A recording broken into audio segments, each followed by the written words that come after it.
Szevasztok, Rudi vagyok, és ez itt a BF3, azon belül nem tudom, hogy épp melyik mappen játszok, azt tudom, hogy a Back to Karkand nevezetű kiegészítőben van ez a map. Nekem eléggé bejön.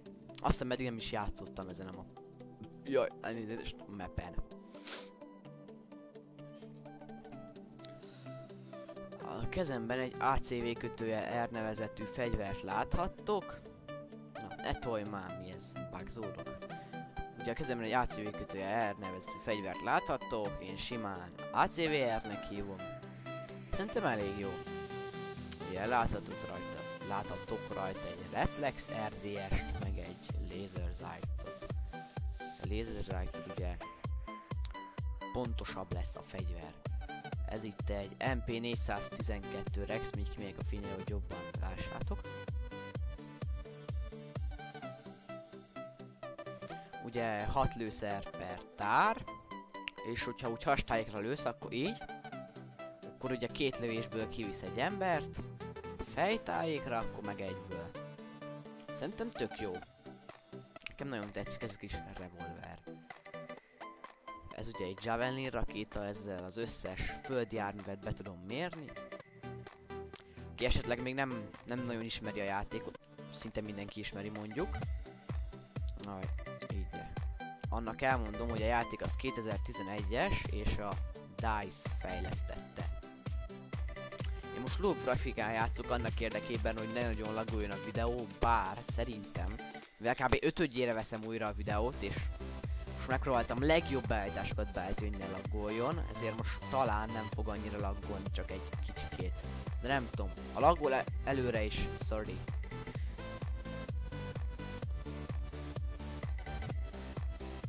Egyébként nagyon jó játék. Vegyétek meg!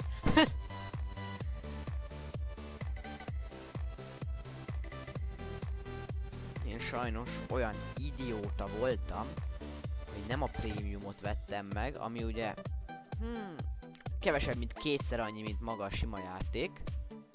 Mondjuk ez így alapból nem hangzik olyan jó, hogy kevesebb, mint 2-szer annyi. Úristen, mennyibe kerülhet az. Pedig hát nem.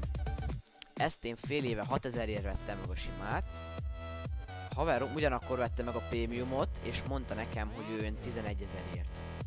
Ez fél éve, most már csak lejjebb ment annak az ára. De ahhoz viszont hozzá van mind az 5 kiegészítő, ami egyenként 3-4 ezer forint. Tehát azért ennyit a prémiumról, hogy ez jó. Meg hogy én hülye vagyok, arról is ennyit.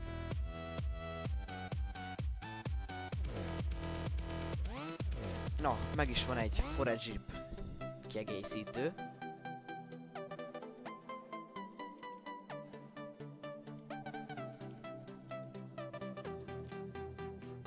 Hú.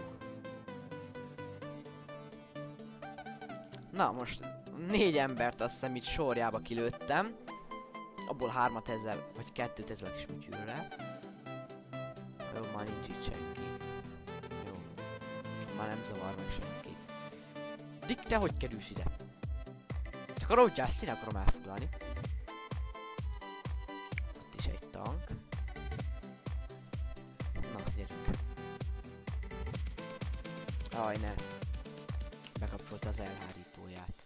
Jaj, ne vegyen észre, ne vegyen észre. Úristen! Hoppá, hát ez olyan kis ilyen váratlanul jött, tehát nem tudom. Mindegy. Még egy halálig játszok, aztán szerintem abba hagyom. Az egyébként is nem olyan nagy ilyen 100 kill null dead játék, ez csak egy ilyen kis bejelentő, hogy lesz egy ilyen kis sorozatom. Lehet, hogy kicsit ratya lesz a hangom, nem tudom. Kicsit néha furán vesz a mikrofon. Pedig most vettem ezt a headsetet. És nem is volt olcsó. Na, ez az.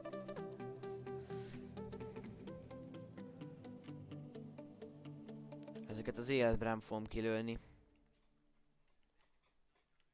Mondjuk elvileg most pontosabban kéne lőnöm. Van Laser Sight is, meg a Forage is. Úristen! De mi ez? Destroy Explosive. De mi ez? De mit csináltam én? Le volt rakva itt 10 000 darab C4, vagy mi a franc? Ezt nem értem. Na mindegy. Egyébként nagyon jó játék. Tehát ha valaki eddig esetleg néz engem, és azon tanakodott, hogy megvegye vagy ne, akkor én azt mondom, hogy tuti vedd meg. Ez aztán király.